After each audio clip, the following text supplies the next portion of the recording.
यो पार्टीको नामै ओरिजिनल छैन। अमेरिकन फ्रिडम नेशनल फ्रिडम पार्टीको कपी एन्ड पेस्ट हो। अमेरिकन नेशनल फ्रिडम पार्टी भने अमेरिकी राष्ट्रिय स्वतन्त्र पार्टी, गुगल गएर हेर्नुहोस्। त्यसको चुनाव चिन्ह पनि घन्टिनी थियो, त्यही पार्टी यहाँ नेपालमा ट्रान्सलेट गरे हो।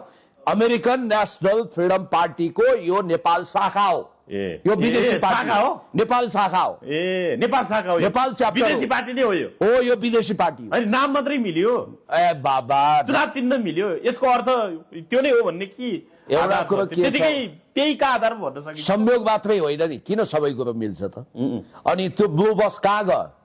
ब्लू बसले पब्लिकलाई सेवा दिने भने होइन, त्यहाँ अलिकति मर्मत गर्न थन्किएको भन्ने कुरा।